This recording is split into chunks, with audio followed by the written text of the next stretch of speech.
Children are fascinating creatures. I can't help but marvel at the way they act and think.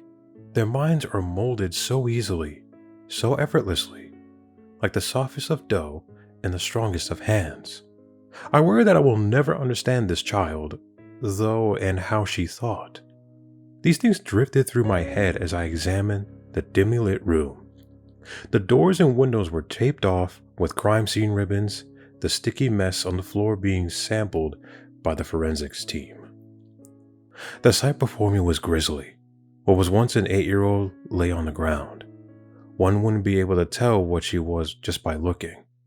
Her head was hardly attached, if only by the spinal column.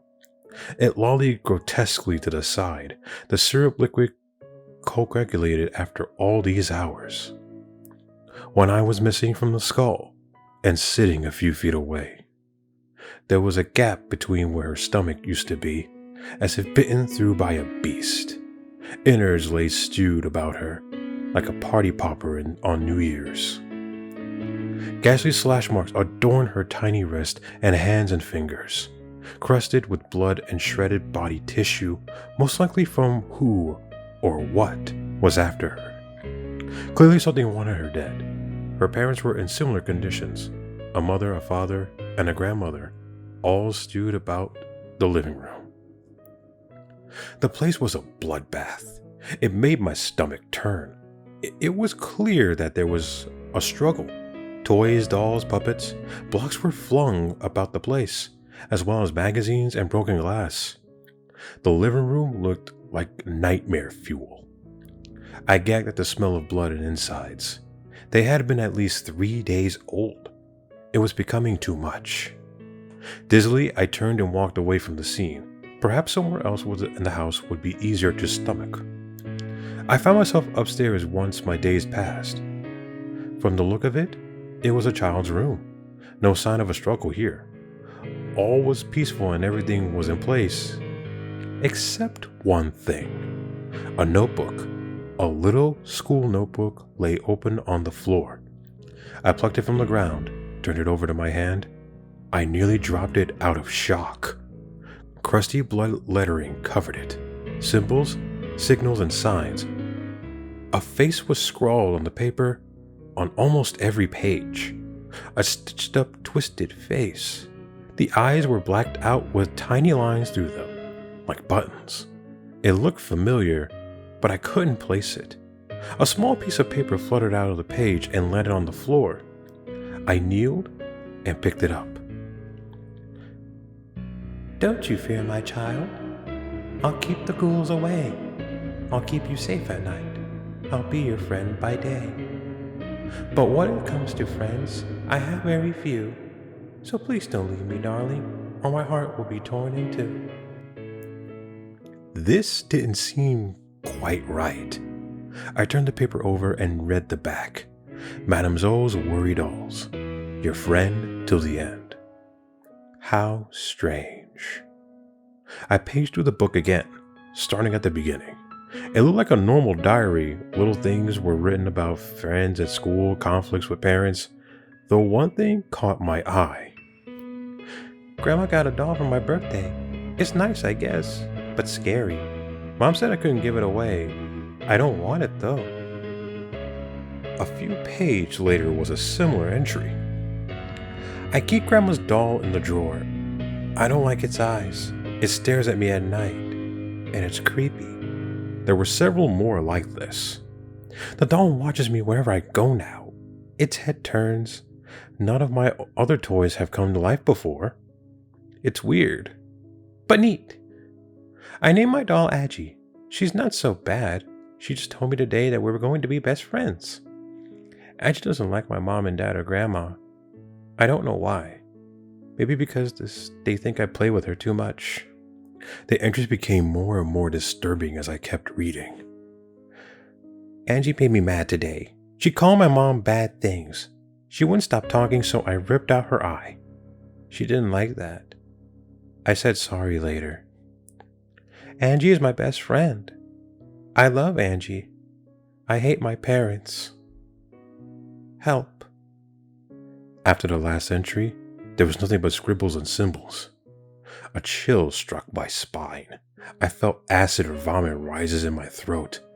Something was terribly wrong. I had been in the room for hours and hadn't realized it. Hastily, I made my way downstairs as quickly as I could. The house was empty. The investigators were no longer there. All that was left was puddles of blood and the mess. The bodies had been removed already. I glanced around the room, my eyes skimming over everything that could mean something. She did this to herself, you know. I nearly shat myself at the sound of the hollowing female voice. It sounded like it was right next to me. I spun around, looking for the source, and halted abruptly as I passed the doll I heard earlier. One of its button's eyes were gone. No, that's impossible. The voice came again. She did it to herself. There was no movement anywhere, but the sound came from directly from the doll. I felt crazy for doing it, but I spoke. Angie? Yes, The voice replied, almost pleased that I was speaking to her. That was it. I couldn't hold it anymore. I vomited. There was far too much for me to handle. Oh dear, She said to me. poor thing. Come and sit down. You're not feeling well. What the precise fuck? I choked, swearing to God I was having a dream. Regardless, I bit. Did it to herself? What did she do to herself? Who? Yes, the girl. She did it to herself. I saw the whole thing. Killed her family, one at a time. Granny was the first to go. She used her own little hands. The doll's head lollied over the side, as if someone pushed it. Ripped them apart, then herself. She tore out her eye, you know. I saw it. Then she ripped her own throat. It was an amazing thing. Possession. Before she even knew it, she had torn open her insides like a gutted fish. That's what she gets, little bitch. I couldn't believe what was happening.